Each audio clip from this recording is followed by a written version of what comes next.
झिनूक, झिनूक, झिनूक, মা ঝিনুক কোথায় গেলি মা আমার?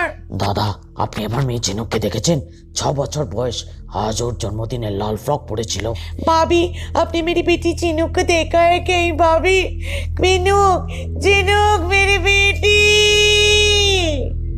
झिनुक मेरी बेटी, सब कुछ कितना अच्छा था हम तीनों के जीवन में। झिनुक के 6 बर्थडे से पहले, पर जब से वो अधमरी हालत में मिली आंगन के पुराने शौचालय में, हम तीनों का जीवन पूरा उलट पुलट गया। अब मेरी बेटी नहीं भगवान का वरदान कहलाने लगी। मेरी बीबी मुझसे ज़्यादा उस बाबा जी का सेवा करने लग गई जो उस दिन अपने मंत्रों से झिनुक का शौचालय में एक्सीडेंटली कैद हो जाने का अनुमान लगाया था। आए दिन उसे घर पे ले आकर अच्छे अच्छे पकवान परोसना, उसके हर ज़रूरतों का ख्याल रखना और वक्त बे वक्त घर पे पूजा अर्चना करना हमारे जीवन का एक डेली रूटीन बन चुका था। पर चौंका तो मैं उस दिन गया जब झिनुक के पिकनिक के फरमाइश को ठुकरा कर मुझे ऑफिस जाना पड़ रहा था और वो गुस्से में बोली, अब चले हो ना, जाओ, पर बहुत जल्दी आपको पूरा 3 महीना मेरे साथ खेलना पड़ेगा। लास्ट दिन देखना। बच्चे का जिद सोचकर ज़्यादा गौर नहीं किया, पर जब अगले दिन कोरोना के कारण लॉकडाउन घोषित हुआ और वो 3 महीना स्ट्रेट चला, मैं झिनुक पर ज़्यादा ध्यान देने लगा और ज़्यादा दिनों मुझे इंतज़ार नहीं करना पड़ा। एक दिन झिनुक घर रोते रोते आई, सर पे चोट लिए। चोट का वजह पूछने पर झिनुक अपने क्लास के एक बच्चे का नाम लिया जिसने उसे धक्का दिया और जमीन पे गिर के झिनुक के सर पे चोट आ गई। दिलासा देते हुए मैंने बोला, रो मत बेटा, चुना रो मत। पापा कल स्कूल के हेडमिस्ट्रेस से उसका कंप्लेन करेगा और फिर देखना उसे डांट पड़ेगा। नहीं पापा, मैं अपनी चोट के लिए नहीं रो रही हूँ, मैं तो उस लड़के की मौत पे रो रही हूँ पापा। ऐसी बातें, मौत की बातें एक 6 साल के बच्चे से मुझे थोड़ा उटपटा लगा। पर जब अगले दिन झिनुक का स्कूल अचानक छुट्टी ऐलान कर दिया due to an accidental death of a school boy, मैं समझ गया झिनुक में जरूर कोई दिव्य शक्ति काम कर रहा है।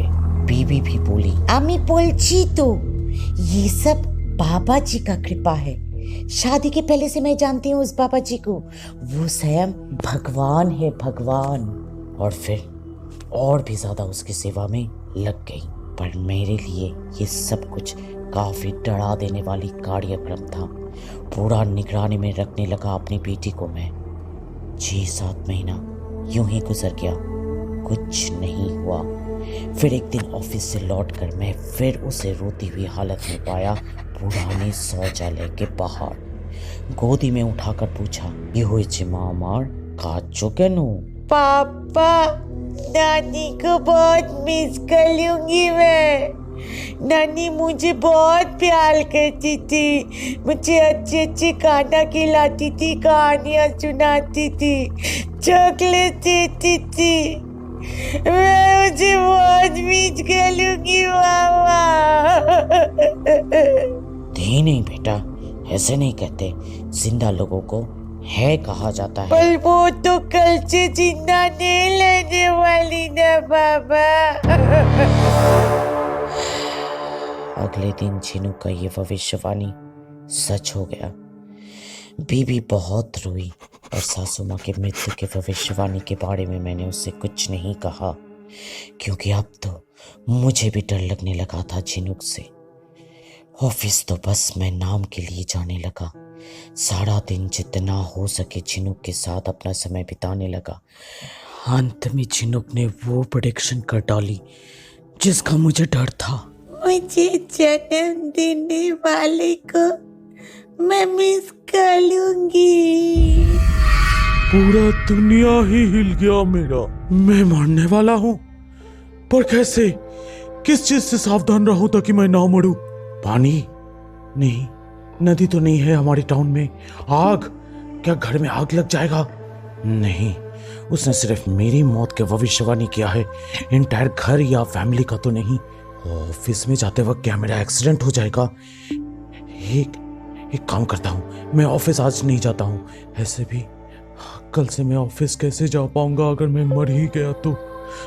कल से मेरा फैमिली का क्या होगा? मेरे बिना कैसे गुजारेंगे दोनों? कल से मैं इन दोनों को देख नहीं पाऊंगा। कल से मैं दुनिया ही देख नहीं पाऊंगा। सब खत्म। सारा दिन मुझे एक पल का चैन नहीं मिला। सारी रात मैं सोचता रहा, एक पल का नींद मेरी आंखों को नहीं छुआ। इतना घुटन, इतना दर्द। और जब सुबह की पहली किरणें बेडरूम की खिड़की से होकर बीबी और झिनुक की सोते हुए चेहरे को उजाला किया तो मैं रो पड़ा।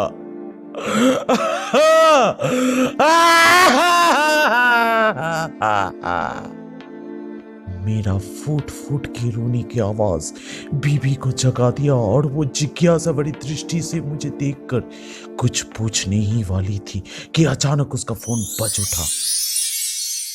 हेलो मिसेस मित्रा। जी बोल रही हूँ, कौन? आश्रम से बोल रहा हूँ। बाबा जी नहीं रहे, अभी 2 मिनट पहले ही उनका निधन हो गया। बीबी जोर से रो पड़ी, पर झिनुक रोते हुए मम्मी को दिलासा देते हुए बोली, लो मत मामा, मुझे तो कल ही पता चल गया था। पापा को भी तो मैंने आगाह किया था कि मुझे जन्म देने वाला आज से नहीं लगेगा मामा। नमस्कार दर्शकों, अगर ये वीडियो आपको अच्छा लगा, थोड़ा सा भी अच्छा लगा, तो कृपया करके इसके लाइक बटन को दबा दीजिए और अपनी जान पहचान वालों के साथ शेयर भी कीजिएगा। और अगर आपने अभी तक हमारी चैनल थ्रिलर ट्यूब को सब्सक्राइब नहीं किया तो प्लीज उसे सब्सक्राइब करके बेल आइकन को दबा दीजिए। Click to see the next video and